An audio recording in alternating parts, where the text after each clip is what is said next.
हम श्रीगुरोः श्रीयुतपदकमलं श्रीगुरून् वैष्णवांश्च श्रीरूपं साग्रजातं सहगण रघुनाथान्वितं तं सजीवं साद्वैतं सावधूतं परिजनसहितं कृष्णचैतन्यदेवं श्रीराधा कृष्णपदान् सहगण ललिता श्रीविशाखान्वितांश्च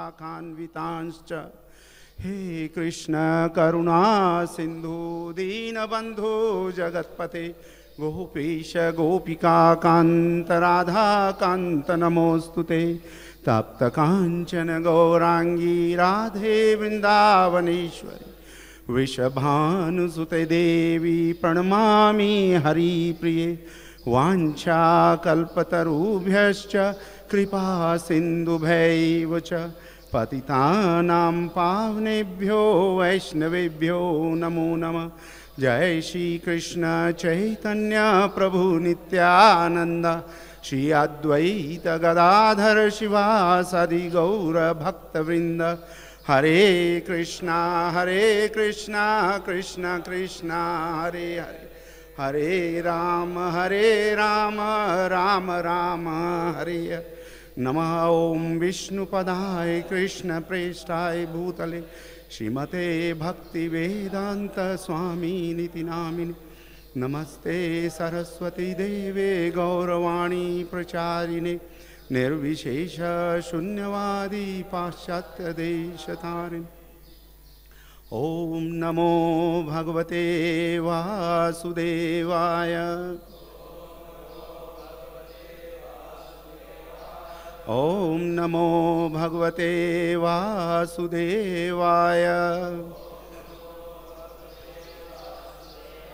ओम नमो भगवते वासुदेवाय।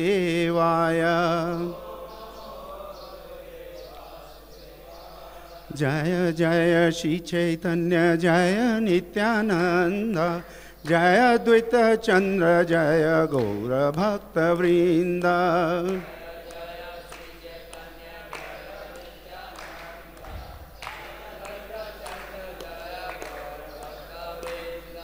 जय जय श्री चैतन्य जय नित्यानंद जय द्वैत चंद्र जय गौर भक्तवृंद।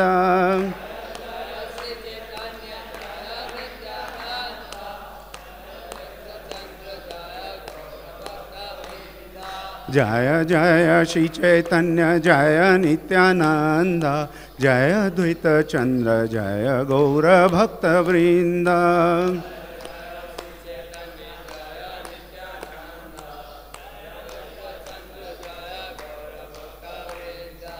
हरे कृष्णा। तो आज हम सबका सौभाग्य है, हम जो है रामानंद राय जो हमारे बहुत ही जो है ऊंचे और रसिक जो आचार्य हैं उनका गुणगान करेंगे और आज उनका तिरोभाव है। तो चैतन्य महाप्रभु ने जिस प्रकार से कृष्ण प्रेम की धारा बहाई थी तो वो जो है उसी के अंदर जो है ये सब भक्त जो हैं आते हैं। और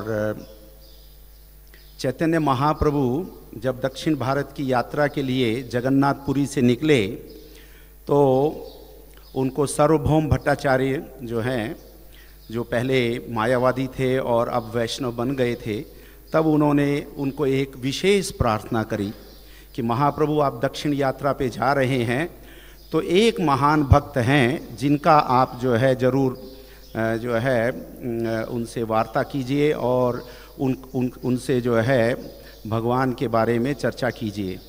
तो रामानंद राय आछे गोदावरी तीरे अधिकारी होने ते हो विद्यानगरे। पवित्र गोदावरी नदी के किनारे विद्यानगर स्थित है और वहाँ का अधिकारी है रामानंद राय। तो जो उड़ीसा की जो राज्य था उस समय मद्रास तक फैला हुआ था और राय रामानंद जो हैं उस समय उड़ीसा के राजा के राज्यपाल थे और वो विद्यानगर में रहते थे गोदावरी के किनारे। तो उन्होंने महाप्रभु को ऐसा बताया कि उनसे ज़रूर आप रामानंद से मिलिए, क्योंकि एक तो इसमें वर्ड उन्होंने दिया है अधिकारी होना, तो वो सरकारी अधिकारी थे। प्रभुपाद जी ने अपने तात्पर्य में लिखा है ये भक्ति के भी अधिकारी थे, और इसीलिए बताया है कि गृहस्थों को जब दीक्षा दी जाती है तो उनका नाम जैसे वेद व्यास दास अधिकारी, तो अधिकारी वर्ड जो है वो ऐड कर दिया जाता है। तो इसमें डायरेक्टली और इनडायरेक्टली दोनों बात उन्होंने कही है। तो इसमें विशेष क्या बात थी कि उन्होंने ऐसा कहा, उन्होंने ये कहा कि आप, अगर मैं नहीं कहता तो आप बिल्कुल नहीं मिलते, आप उनसे क्यों नहीं मिलते? क्यों? शुद्र विषय ज्ञाने उपेक्षा ना करीबे, आमार वचने तारे अवश्य मिलिबे, कि आप उसे भौतिक कार्यकलापों में व्यस्त रहने वाला शूद्र समझकर उसकी उपेक्षा नहीं करें। मेरी विनती है कि आप उससे अवश्य मिलें।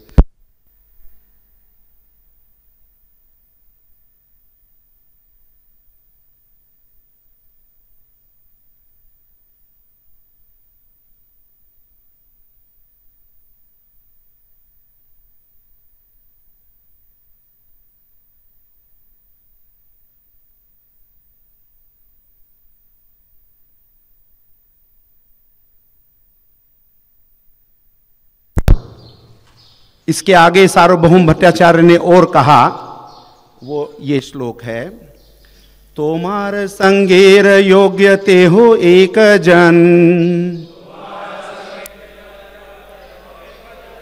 पृथ्वी ते रसिक भक्त नाही तारसम। तोमार संगेर योग्य ते हो एक जन, पृथ्वी ते रसिक भक्त नाही तारसम।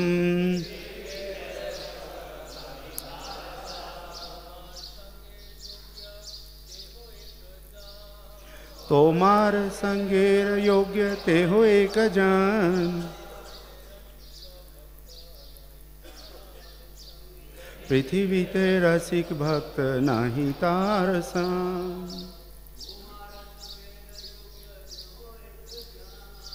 तोमार संगेर योग्य ते हो एक जन, पृथ्वी ते रसिक भक्त नाही तारसम। तोमार संगेर योग्य ते हो एक जन, पृथ्वी ते रसिक भक्त नाही तारसम।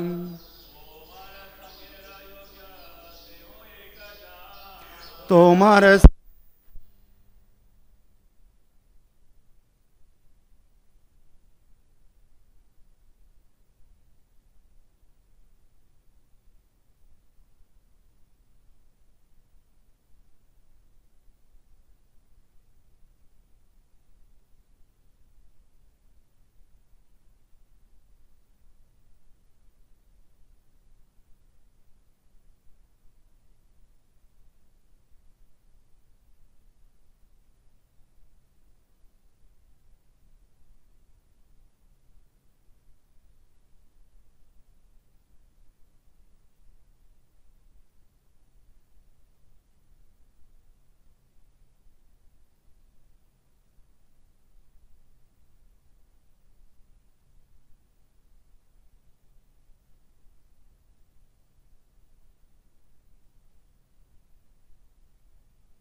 भक्ति रस दुहे रहते हो सीमा, संभाषिले जानिबे तुम्ही ताहार महिमा। कि आप उनकी महिमा तभी जान पाओगे जब उनके साथ आप संभाषण यानी कि आदान प्रदान वार्ता करेंगे। और वो दोनों में उच्च हैं, भक्ति के रस में भी और पांडित्य यानी शास्त्रों के ज्ञान में भी। और उसकी कोई सीमा नहीं है, उनके ज्ञान की इतनी अथाह सीमा है, यानी अथाह है उसका जो उनके अंदर रस। तो इस चीज़ को सुनकर चैतन्य महाप्रभु काफ़ी प्रोत्साहित हुए और लालायित हुए कि मैं जल्द से जल्द उनसे मिलूं। तो इस प्रकार जो है महाप्रभु दक्षिण भारत की यात्रा पे निकल पड़े और जगह जगह होते हुए वे कुछ समय बाद जीयड़ नरसिंह क्षेत्र पहुँचे। जीयड़ नरसिंह क्षेत्र में वहाँ प्रहलाद के द्वारा स्थापित जो है नरसिंह देव जी की श्री मूर्ति के दर्शन किए। नरसिंह देव की जय, प्रहलाद महाराज की जय। और उसके अगले दिन वो गोदावरी नदी के तट पर पहुँचे जो है दिन में किसी समय। तो वहाँ पर उन्होंने स्नान किया और स्नान करने के बाद वो माला जाप कर रहे थे। तो उन्होंने देखा कि गाजे बाजे के साथ और घोड़े हाथी के साथ में कोई चला आ रहा है। और वो आने के बाद उसने जो है स्नान किया और उधर वो थे रामानंद राय जो गाजे बाजे के साथ आ रहे थे। तो जब उन्होंने स्नान किया तो उन्होंने देखा दूर से कि भी एक जो है विशेष जो है विभूति दिख रही है उनको और बहुत अट्रैक्ट कर रही है। तो जैसे लोहे को चुंबक अट्रैक्ट करती है, आकृष्ट करती है, उसी प्रकार से जो रामानंद राय हैं वो एकदम आकृष्ट हो गए चैतन्य महाप्रभु की तरफ। और चैतन्य महाप्रभु के पास जाकर उन्होंने दंडवत प्रणाम किया और महाप्रभु खड़े हो गए और पूछा, तुम रामानंद हो ना? तो दोनों को पता था एक दूसरे का और दोनों को उत्सुकता थी एक दूसरे से मिलने की। और रामानंद ने उत्तर दिया, हाँ मैं आपका तुच्छ दास हूँ, शूद्र और अधम रामानंद हूँ। तो जो वैष्णव हैं देखिए कितने उच्च कोटि के वैष्णव हैं और अपना परिचय देखिए कैसे दे रहे हैं कि मैं शूद्र हूँ, अधम हूँ, तुच्छ हूँ और आपका दास हूँ मैं। तो इस प्रकार से वो अपना परिचय देते हैं।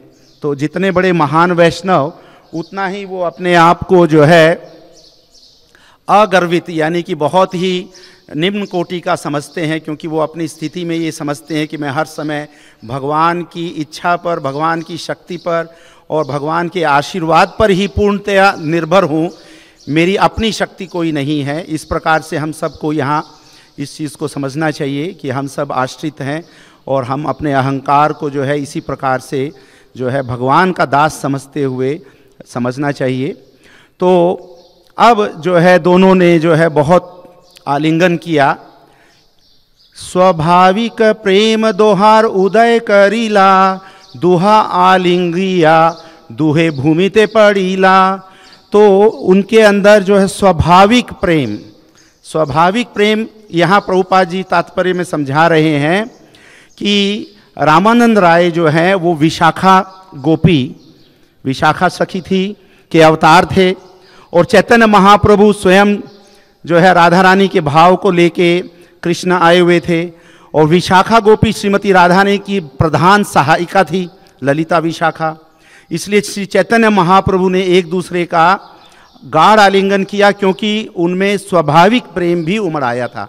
तो एक तो भक्त और जो है भक्त का मिलन, एक भक्त गौरांग महाप्रभु का, भक्त भगवान का मिलन और एक जो है सखी का, राधा रानी का मिलन। तो इसमें इस प्रकार से जो है भाव था और उन्होंने जो है गाढ़ आलिंगन किया। तो ये स्वाभाविक प्रेम जन्म जन्मांतर से, तो हमारे अंदर भी जो है एक स्वाभाविक प्रेम है। हम सब कृष्ण के नित्य दास हैं और हमारा भी भगवान से घनिष्ठ संबंध है। हम उसको भूले हुए हैं, तो उसे पुनः जागृत करना है हमको और उस स्वाभाविक प्रेम में हमको आना है जिससे हम भगवान की नित्य सेवा कर सकें। तो आगे, तोमार मुखे कृष्ण कथा सुनीते होय मन, पुनरपि पाई ये न तोमार दर्शन। अब चैतन्य महाप्रभु रामानंद राय से कहते हैं कि आपका पुनः दर्शन कब होगा, जल्दी से जल्दी आप आइए। और आपसे जो है वार्तालाप होना है, आपके मुख से कृष्ण कथा सुननी है। तो स्वयं भगवान कह रहे हैं कि भी कृष्ण कथा सुननी है। तो फिर इस प्रकार से शाम को, अगले दिन उसी दिन शाम को रामानंद राय दोबारा आते हैं और बिल्कुल एक भक्त के रूप में आते हैं और विनम्र भाव से आते हैं और दंडवत प्रणाम करते हैं। तो वहाँ रामानंद राय कहते हैं, मोर मुखे कथा कहिने आपने गौर चंद्र, यछे कहाय तैछे काही ये न वीणा यंत्र। मैं जो भी कहूँगा वह आप श्री चैतन्य महाप्रभु जैसे स्वयं बोलेंगे। मैं एक वीणा की तरह हूँ, आप मुझसे जो कहलाते हैं उसे ही झंकृत करता हूँ। तो अपने को एक इंस्ट्रूमेंट की तरह से जो है उन्होंने प्रस्तुत किया, एक निमित्त मात्र, जैसे भगवत गीता में कहा है निमित्त मात्र। तो हमसे अगर कुछ भी अच्छा होता है तो वो भगवान या उनके भक्त हमसे करवाते हैं, वो एक निमित्त मात्र हैं, हम करवाते वही हैं, हम उनके उस इच्छा को पूर्ण करते हैं उनकी शक्ति के द्वारा। तो इस चीज़ को हमको समझना चाहिए, जैसा रामानंद राय यहाँ पर हमें बता रहे हैं कि आप ही बोलेंगे, मेरे में क्या शक्ति है कि मैं आपको कुछ बताऊं।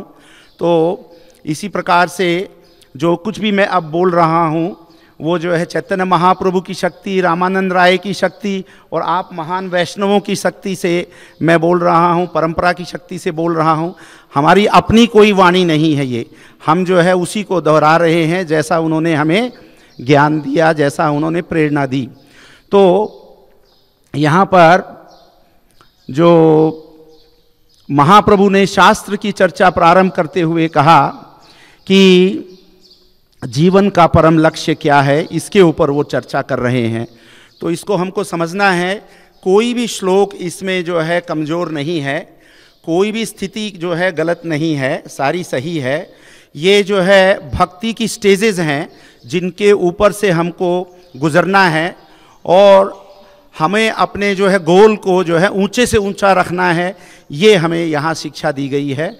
और इसमें किसी प्रकार का अपराध भाव ना रहे, ऐसा निवेदन है। तो प्रभु कहे पढ़ श्लोक साधेर निर्णय, वे जीवन के चरम लक्ष्य से संबंधित शास्त्रों से एक श्लोक सुनाए। उन्होंने शुरुआत सिर्फ एक श्लोक सुनाइए जिससे चरम लक्ष्य जो है जीवन का, हम सब का जो चरम लक्ष्य है, मानव जीवन का जो चरम लक्ष्य है, उसको बताने के लिए। तो नॉर्मली जो है आहार निद्रा भय मैथुन में ही सारा जीवन लगा रहता है और उससे अगर ऊपर कोई उठता है तो कर्मकांड में चला जाता है। तो इस प्रकार से जीवन व्यस्त हो जाता है मनुष्य जीवन। तो वो सब स्टेजेस तो उन्होंने छोड़ दी, बातचीत वहाँ से शुरू ही नहीं किया रामानंद राय ने। उन्होंने सीधा भक्त की स्टेज से उन्होंने जो है कि भी ये तो वो मान के ही चल रहे हैं कि ऐसा तो कोई मनुष्य नहीं होगा जो भगवान को प्राप्त नहीं करने के लिए जीवन को लगा रहा होगा। तो यहाँ राय कहे स्वधर्माचरणे विष्णु भक्ति होय, कि विष्णु भक्ति जो है मनुष्य जीवन का साध्य है और वर्णाश्रम में स्वधर्म का पालन करने से उसकी प्राप्ति होती है। तो वर्ण आश्रम जैसा कि भगवत गीता में बताया है, स्वयं भगवान ने बनाया है और उस वर्ण आश्रम के नियम बताए गए हैं। तो उन सब का स्वधर्म अलग अलग है। तो वो ब्राह्मण क्षत्रिय वैश्य शूद्र अपने अपने स्वधर्म और अपनी अपनी स्थिति जो है, ब्राह्मण गृहस्थ और वानप्रस्थ और सन्यासी अपने अपने नियमों के अनुसार से पालन करते हुए विष्णु भक्ति को जो है भक्ति करते हुए अपने जीवन को सफल कर सकता है। तो ये पहला जो है उन्होंने कहा। तो महाप्रभु ने कहा कि ठीक है, यह शास्त्र की बात है, परंतु जो है ये सकाम कर्म है, यह सकाम कर्म है। क्यों है सकाम कर्म?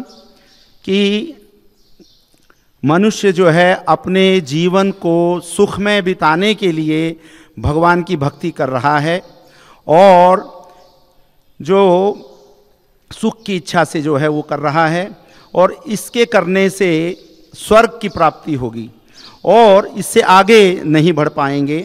और स्वर्ग की प्राप्ति का मतलब क्या हुआ कि संसार बंधन जो है कटने की बजाय, बंधन से छूटने की बजाय और भी दृढ़ होता जाएगा। यानी कि अगर हम भोग विलास में, स्वर्ग में क्या है, भोग विलास, अच्छा जीवन, उस प्रकार से अगर उधर चले भी गए हम तो और ज़्यादा जो है हमारा बंधन जो है भगवान से दूर हो जाएंगे हम, और पुनः धरती पे आना होगा, पृथ्वी पे आना होगा, फिर से भक्ति करने के लिए मनुष्य बनना होगा। तो इस चीज़ को यहाँ बताया है कि भी हम जो है सकाम जो है भक्ति ना करें, हम जो है आगे बढ़ें। तो महाप्रभु कहते हैं कि इसके आगे की बात सुनना चाहता हूँ। तब रामानंद राय कहते हैं, राय कहे कृष्ण कर्मार्पण सर्व साध्य सार, यानी कि जीव अपने सुख भोग की इच्छा से कुछ ना करे, यानी जो पिछला वाला था उसको छोड़ दे, जो भी करे उसका फल कृष्ण को अर्पण कर दे। कर्म का अर्पण, कर्म का फल का अर्पण जो है वो कृष्ण को कर दे, कि भी डोविटेल करे, जो कुछ भी वो कर रहा है जीवन में वो कृष्णमय करे, वो कृष्ण से जोड़ते हुए करे, और उससे जो फल की जो प्राप्ति होती है वो भगवान को अर्पण कर दे। तो इस प्रकार से जो है भगवत गीता में जैसे बताया है उसी प्रकार से यहाँ उन्होंने उनको बताया। पर इससे भी जो है महाप्रभु की पूर्ण संतुष्टि नहीं हुई, क्योंकि उसमें भी जो है कर्म के बंधन से मुक्त होने की भावना रहती है कि मैं जो है कृष्ण को जो फल अर्पण इसलिए कर रहा हूँ कि कर्म से जो पाप हो रहे हैं उनसे मुझे मुक्ति मिल जाएगी और मैं फल भगवान को दे दूँ। इसमें कर्म के बंधन जो है उससे मुक्त होने की, इसमें जो है कृष्ण प्रेम की गंध नहीं है, कृष्ण प्रेम इसके अंदर नहीं दिखता है कहीं भी, इसके अंदर कुछ स्वार्थ जो है दिखता है। तब रामानंद राय ने भगवत गीता का एक श्लोक बोला, सर्वधर्मान परित्यज्य महामेकम शरणम व्रज अहम त्वाम सर्व पापेभ्यो मोक्षयिष्यामि मा शुचः।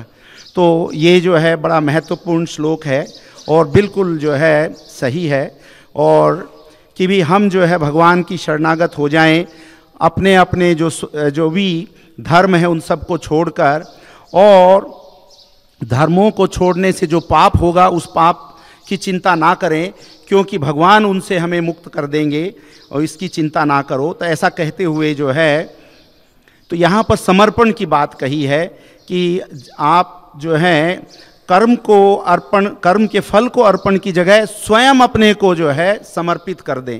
तो ये बहुत बड़ी बात है कि भी कर्म के फल को अर्पण करने की जगह स्वयं अपने को जो है हम भगवान को पूर्णतया समर्पण कर दें। तो इस स्टेज के ऊपर भी आने के बाद हमको और आगे बढ़ने की जरूरत है, क्योंकि हमें जो है इसके अंदर जो है भक्ति का आकार तो है कि भी शरणागत हम हो गए भगवान के और हमारे पाप से भी हमें मुक्ति हो गई, परंतु इसमें भक्ति जो है प्राणमय नहीं है। ये तो एक प्रकार से भक्ति का आउटर आवरण है इसके अंदर, इसमें भक्ति का रस नहीं है, इसमें प्राण नहीं है भक्ति के।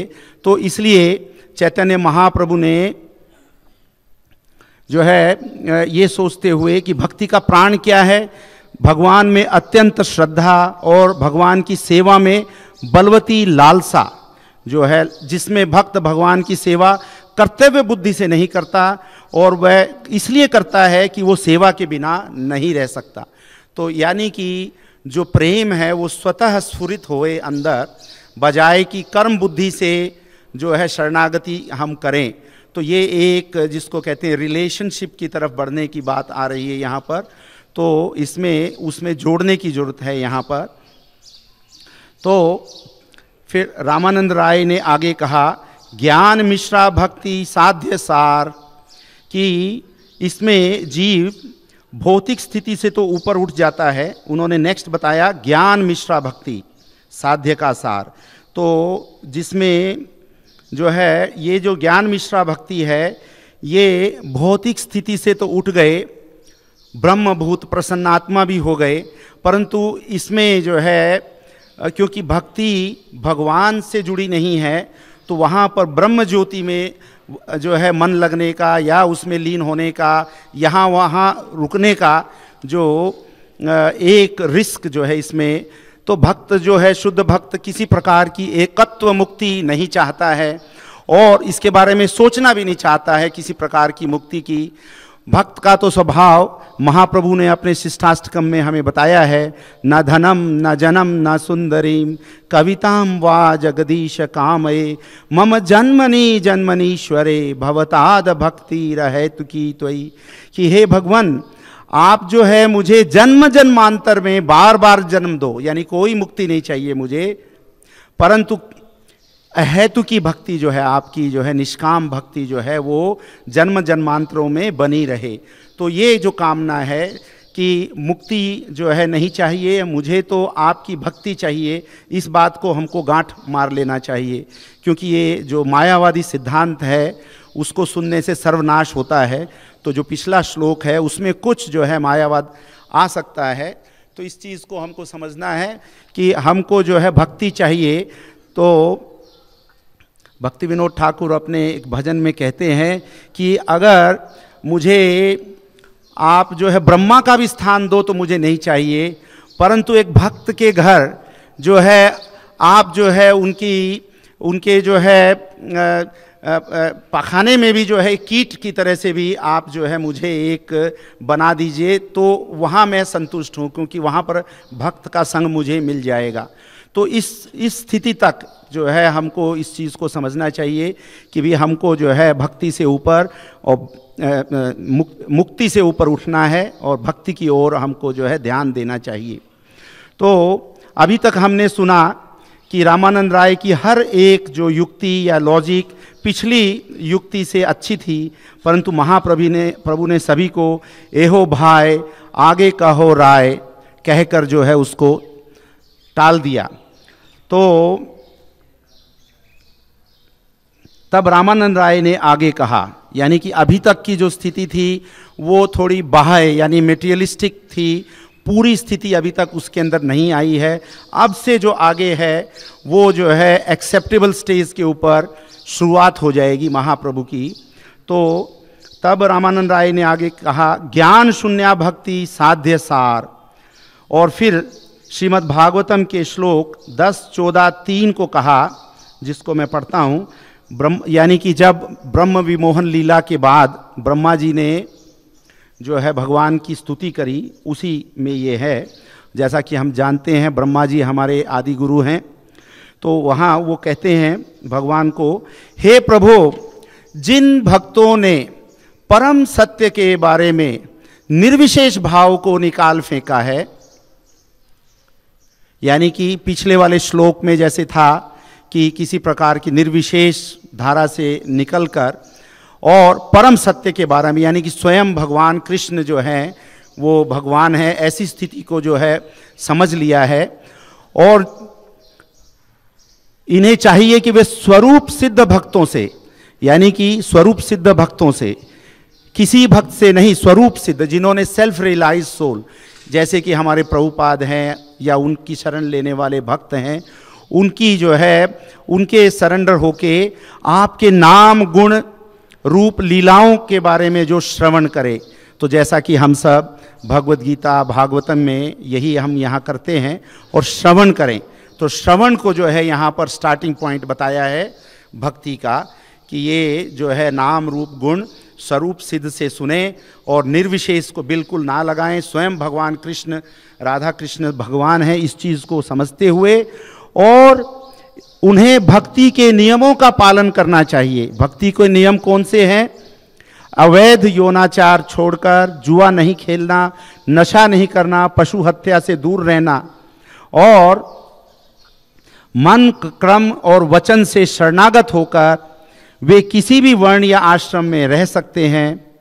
और आगे इस श्लोक में बताया है ब्रह्मा जी ने, आप अजय होते हुए भी ऐसे व्यक्तियों द्वारा जीते जाते हैं। तो भगवान तो अजय हैं, फिर भी जो है ब्रह्मा जी कहते हैं आपको जीतना आसान है। ऐसे जो है भक्ति अगर कोई करता है और वो जो है शुद्ध हो जाएगा और वो जो है प्रेमा भक्ति के प्लेटफॉर्म पे इंटर कर जाएगा वो। तो यहाँ आकर महाप्रभु कहते हैं, प्रभु कहे एहो हाय, बाय हाय नहीं कहा उन्होंने, एहो हाय आगे कहो आर, कि यहाँ मैं मानता हूँ कि ये बात सही है।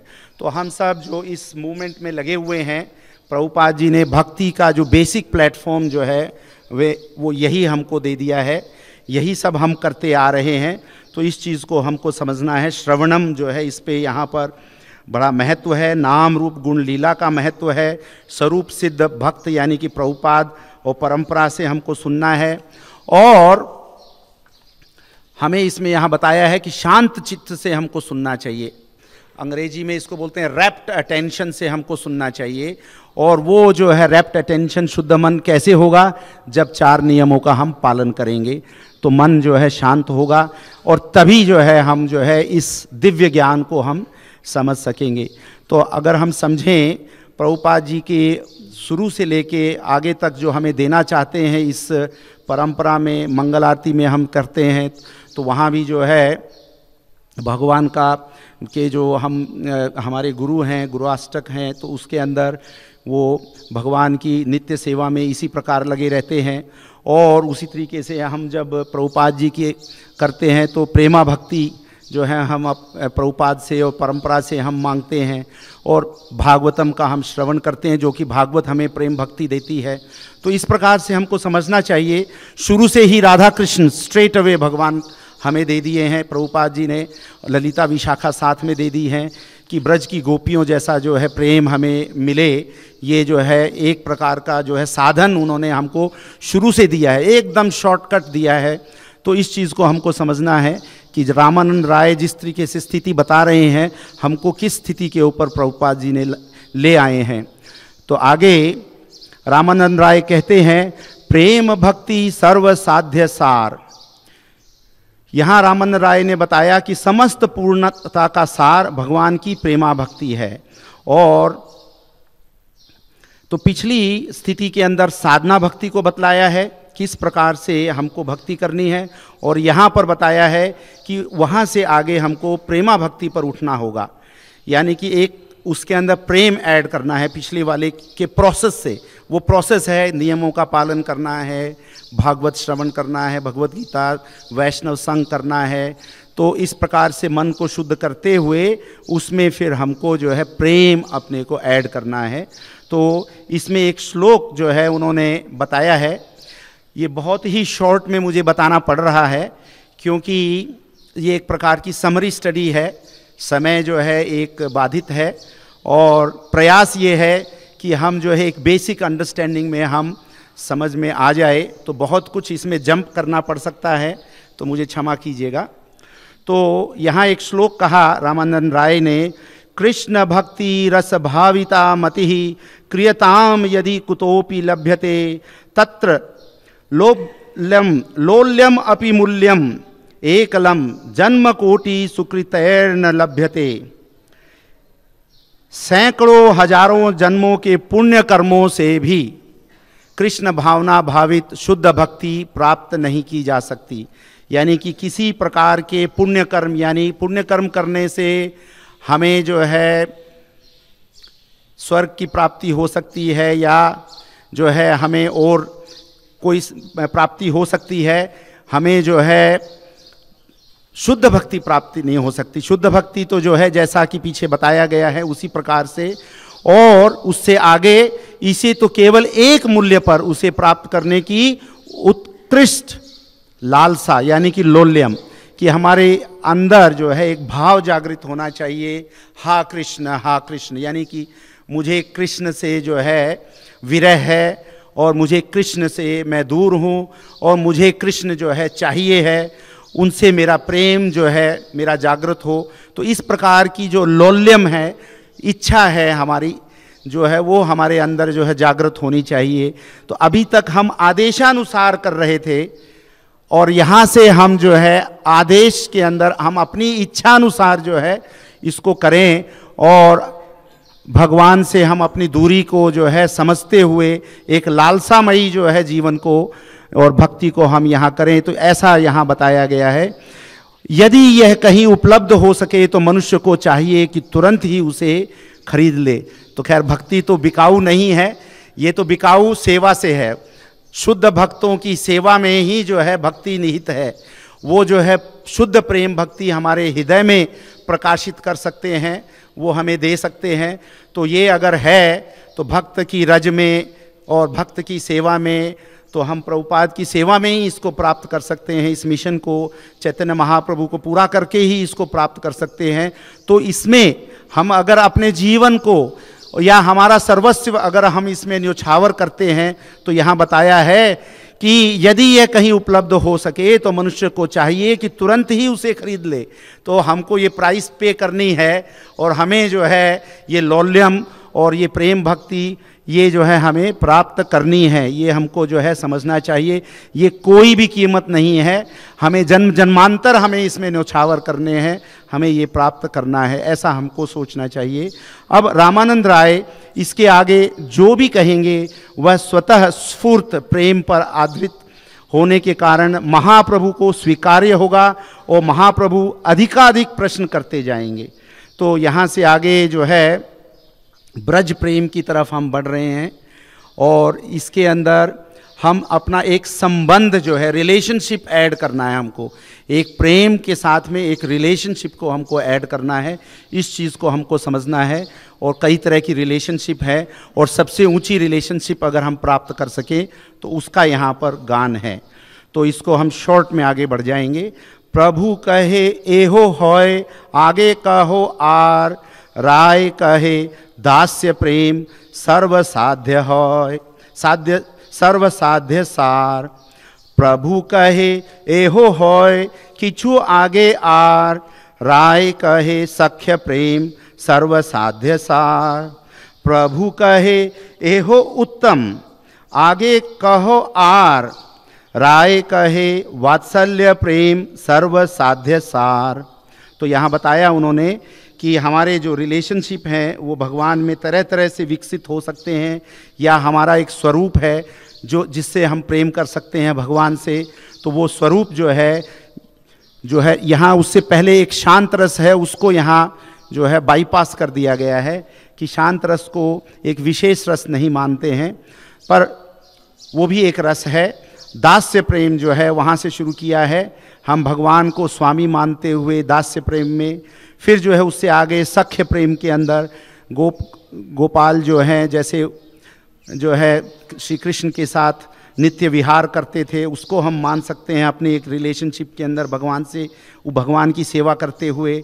और उसी प्रकार से नंद यशोदा जैसे और बड़ी गोपियाँ जैसे जो है कृष्ण को एक बालक के रूप में एक प्रेम वात्सल्य देते हैं, उसको समझते हुए हम भगवान को प्रेम कर सकते हैं। जैसे दामोदर लीला के अंदर जो है यशोदा प्रेम में इतनी जो है उन्मत्त हो गई कि स्वयं कृष्ण को जो है रस्सी से बांध रही है, स्वयं भगवान को बांध रही है, इतना उनका जो है उच्च प्रेम है। तो उस चीज़ को हम प्राप्त कर सके, बहुत उच्च है ये, इस चीज़ को हमको समझना है। आगे प्रभु कहे एहो उत्तम आगे कहो आर, राय कहे कांता प्रेम सर्वसाध्य सार। तो यहाँ पर कांता प्रेम यानी कि जो ब्रज की जो गोपियाँ हैं जो कृष्ण को प्रेम करती हैं, जो उसको जो है यहाँ पर जो है रामानंद राय ने जो है कहा है कि वो सबसे उच्च है।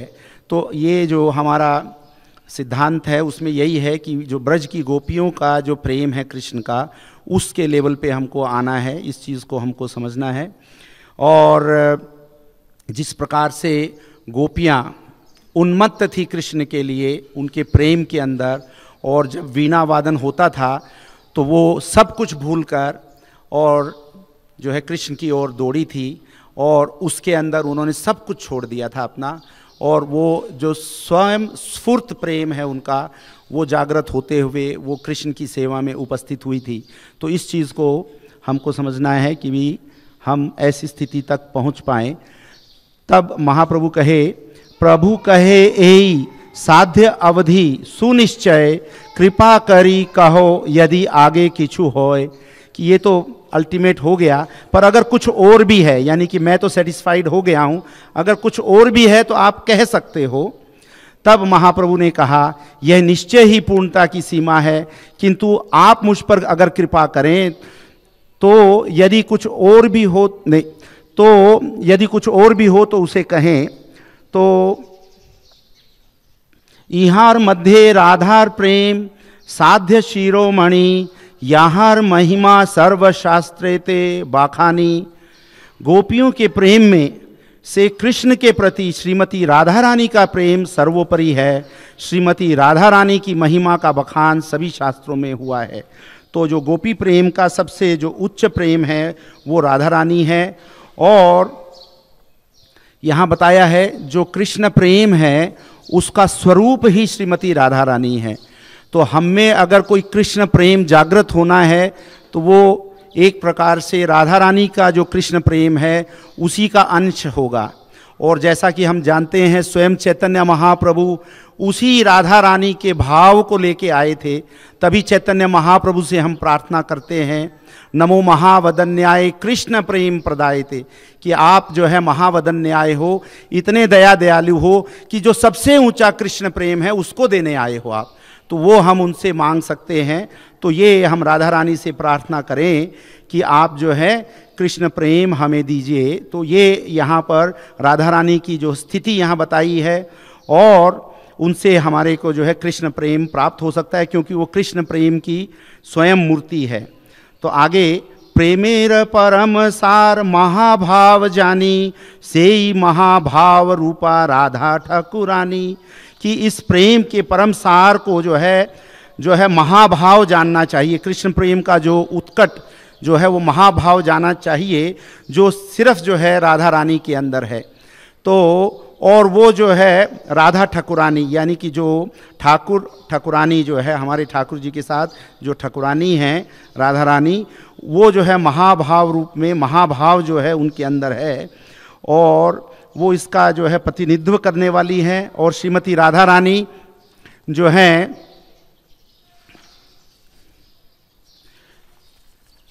से ऊपर कोई नहीं है।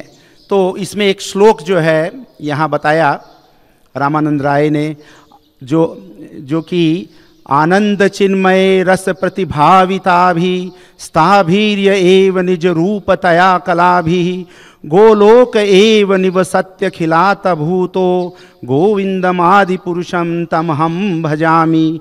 ये ब्रह्म संहिता से है। मैं उन आदि भगवान श्री गोविंद की पूजा करता हूँ जो अपने गोलोक धाम में राधा के साथ निवास करते हैं। ये राधा उनके आध्यात्मिक स्वरूप के समान हैं और आह्लादिनी शक्ति रूपा हैं। उनकी विश्वास पात्र संगीनियाँ उनके स्वरूप के अंश हैं और सदैव आनंदमय रस से परिव्याप्त रहती हैं। तो यहाँ गोलोक धाम का जो है हमें दर्शन कराया है कि किस प्रकार से जो है राधा हर समय कृष्ण के साथ जो है उनके कृष्ण प्रेम में लगी रहती हैं और उनके साथ जो है वो अपनी आह्लादनी शक्ति से कृष्ण को आनंद प्रदान करती रहती हैं। और इस आदान प्रदान में जो है संगिनियाँ यानी कि ललिता सखी, विशाखा सखी, करोड़ों करोड़ों गोपियाँ और मंजरियाँ जो है उनकी जो है सेवा में, जो कि उनके स्वरूप के अंश हैं, वो सदैव जो है आनंदमय रस से परिव्याप्त रहती हैं। तो इस प्रकार से जो है वो आनंद जो है का ऐसा जो है तो हम सबको यहाँ एक प्रकार से बताया गया है कि अगर हम ऐसी भक्ति करें जो राधा रानी के और उनके भक्तों यानी कि उन सखियों के और मंजरियों के, तो यहाँ अगर हम समझें कि हमारी परंपरा के अंदर हमारे जितने वैष्णव हुए हैं वो जो है उन्हीं के अवतार थे, जो मंजरियों के और सखियों के। और स्वरूप दामोदर, रामानंद राय जो हैं वो ललिता और विशाखा के अवतार हैं। तो वही स्वयं हमें ये सब ज्ञान दे रहे हैं। तो ये एक स्थिति प्राप्त की जा सकती है, वो स्वयं जो है यहाँ हमें बता रहे हैं, जो वहाँ से यही बताने के लिए हमें आए हैं। और वो बताते हुए स्वयं जो है हमें कह रहे हैं कि ऐसी स्थिति तक जाया जा सकता है जन्म जन्मांतरों में। ये नहीं है कि भी आज ही हमें जाना है, हमें जंप नहीं करना है, अपनी स्थिति को समझना है, स्थिति को हमको ऊंचा करना है और भक्ति करते रहना है। और धीरे धीरे जो है वो स्वतः हमें जो है उस स्थान पर ले आएंगे जो कि हमारा वास्तविक स्थान है। आगे प्रभु कहे एओ होय, आगे कहो आर, राय कहे इहा वही, बुद्धि गति नाही आर। महाप्रभु ने तो कह दिया कि आगे और कहो, तो वो कह रहे हैं कि मेरी बुद्धि जो है इसके आगे, बुद्धि की गति जो है बंद हो गई है, इससे आगे जा ही नहीं रही है, तो शून्य हो गया है मेरा। तो पर फिर उन्होंने कहा कि एक और विषय है, इससे एक हटके एक और विषय है, मैं नहीं जानता उसको बताने से आपको आनंद आएगा या नहीं। उसका नाम है प्रेम विलास विवर्त, और अगर आप कहें तो मैं उसके बारे में थोड़ी व्याख्या कर सकता हूँ। तब रामानंद राय ने एक स्वरचित गीत गाना शुरू किया, किंतु महाप्रभु ने भावावेश में आकर तुरंत ही अपने हाथ से रामानंद राय का मुंह बंद कर दिया।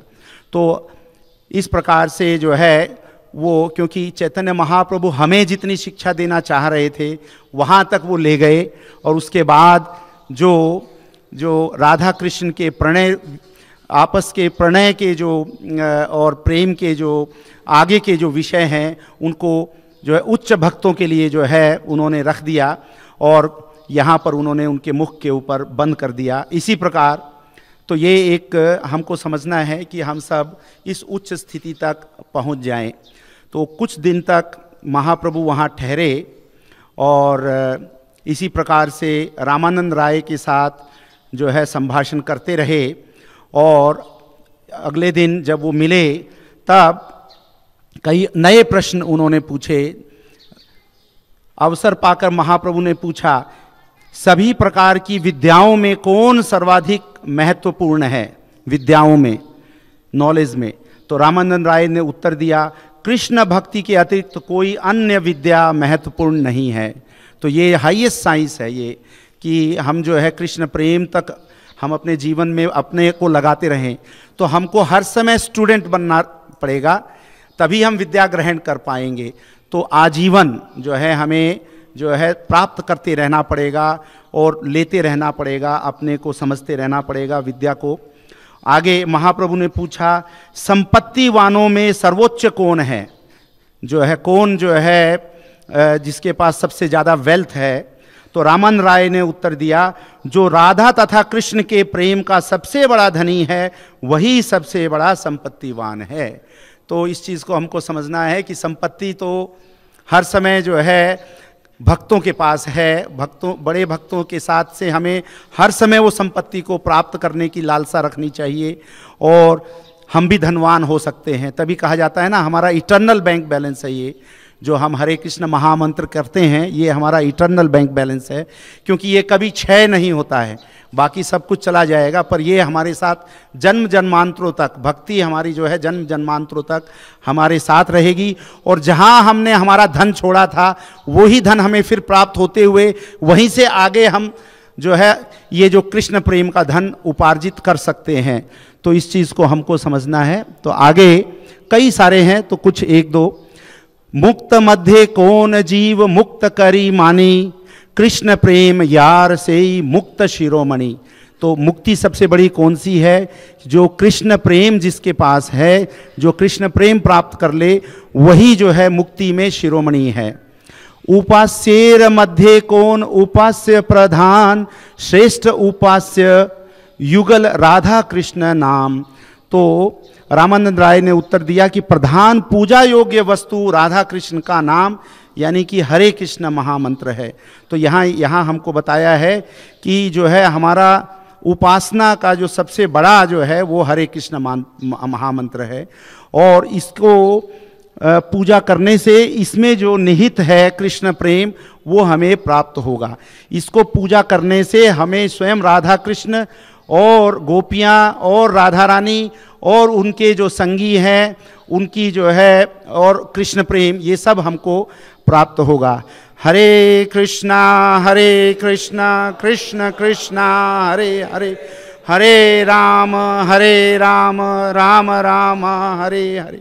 फिर महाप्रभु ने अपना अपना जो स्वरूप जो है वो रामानंद राय को दिखाया। तबे हंसी तारे प्रभु देखा इला स्वरूप, रस राज महाभाव दुई एक रूप। क्योंकि चैतन्य महाप्रभु कृष्ण भी हैं और राधा रानी भी हैं, तो उन्होंने दोनों रूप अपने दिखाए, रसराज और महाभाव का रूप दिखाया उन्होंने। तो भगवान कृष्ण समस्त आनंद के आगार हैं और श्रीमती राधा रानी साक्षात भाव में कृष्ण प्रेम है। श्री चैतन्य महाप्रभु में ये दोनों स्वरूप मिल गए हैं। ऐसा होने के कारण श्री चैतन्य महाप्रभु ने रामानंद राय को अपना असली स्वरूप दिखाया। रामानंद राय की जय, गौरांग महाप्रभु की जय, निताई घोर प्रेमानंदे, हरि हरि बोल। हरे कृष्णा। देखना ऑन कर लो। धन्यवाद। हरे कृष्णा। प्रभु जी, जैसा आपने अपने उद्बोधन में व्यक्त किया कि जब श्रीमन रामानंद राय जी चैतन्य महाप्रभु से मिले तो श्रीमन रामानंद राय जी ने महाप्रभु जी से कहा कि हम आपके तुच्छ दास हैं।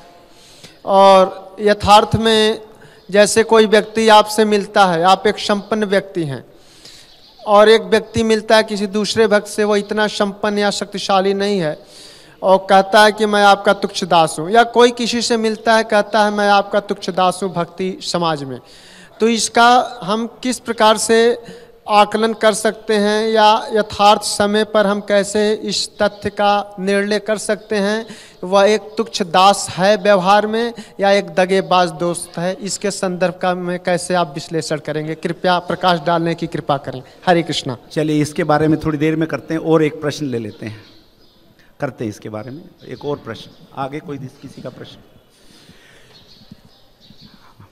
हरे कृष्ण। हरे कृष्ण बाबू जी, आपने रामानंद राय और चैतन्य महाप्रभु जी के बारे में जो वार्तालाप हुई बड़ा अच्छी तरीके से बताया। उसमें एक बात नटशल निकल के आई है कि अगर हमें भगवान का प्रेम चाहिए, कृष्ण प्रेम चाहिए, कृष्ण की भक्ति चाहिए, कृष्ण चाहिए, तो उसका मूल्य देना पड़ेगा। वह है लोल्यम। जिस प्रकार कोई बच्चा अपनी माँ से बिछड़ जाता है तो उसको चाहे आप लाख चीज़ें दीजिए, बर्फी दीजिए, गुलाब जामुन दीजिए, खिलौने दीजिए, वो नहीं लेगा, रोता ही रहेगा, उसको माँ के अलावा कुछ नहीं चाहिए।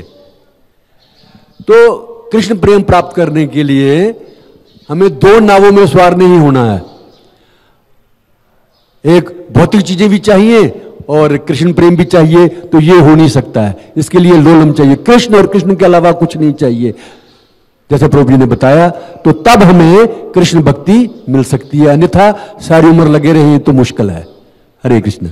आप खड़े होकर माइक सबको दो, वो उधर दो, किसी पे आपको पीछे चाहिए, पीछे पीछे दौड़ के जाओ।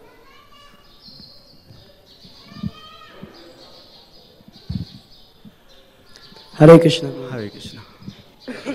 हरे कृष्ण प्रभु जी, बहुत बहुत धन्यवाद। आपने इतने कम समय में रामानंद राय जी का प्रसंग जो है इतने सुंदर तरीके से उसको व्यक्त किया। वो पूरा इतने जो चर्चा है भगवान श्री कृष्ण, श्री चैतन्य महाप्रभु और रामानंद राय की, बहुत विस्तृत है, पर आपने इतने विद्वत्तापूर्ण उसको जिप कर दिया एकदम और प्रस्तुत किया समय में। एक चीज़ था प्रभु जी बताना चाहते थे हम कि आज ही का दिन एक और विशेष घटना घटी। श्रील कृष्णदास कविराज गोस्वामी चैतन्य चरितामृत में बताते हैं कि आज ही के दिन उन्होंने चैतन्य चरितामृत को कंप्लीट किया। तो आज एक तरह से चैतन्य चरितामृत का भी आविर्भाव दिवस है। जय श्री चैतन्य चरितामृत की जय। तो यही बस इतना ही बताना चाहते थे कि आज एक और विशेष दिन है, हम इसका स्मरण कर सकते हैं। और बहुत सारी ग्लोरीज हैं। जैसे श्रील प्रभुपाद जी से एक बार किसी ने पूछा कि वहाँ वेस्टर्न वर्ल्ड में कहाँ पे, यूरोप में कहीं पे थे, प्रभुपाद जी से पूछा कि यहाँ पे हम कुछ बंगाली स्वीट सेल कर सकते हैं, क्योंकि बंगाली स्वीट बड़ा फेमस है सब जगह भारत में भी। तो प्रभुपाद जी ने बोला हाँ, बट ओनली वन। तो सब भक्त लोग सोचने लग गए कौन सा होगा वो, और प्रभुपाद जी बोले दैट इज श्री चैतन्य चरितामृत। जय।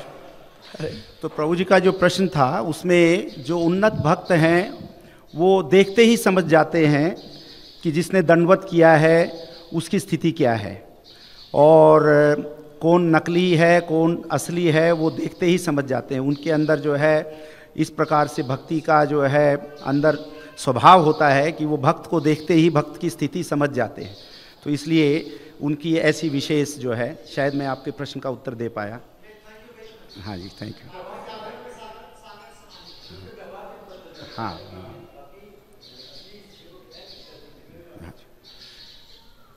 श्रील प्रभुपाद की जय। ग्रंथराज श्री श्री चैतन्य चरितामृत की जय। निताई गौर प्रेमानंदे हरि हरि बोल। श्री रामानंद राय की जय।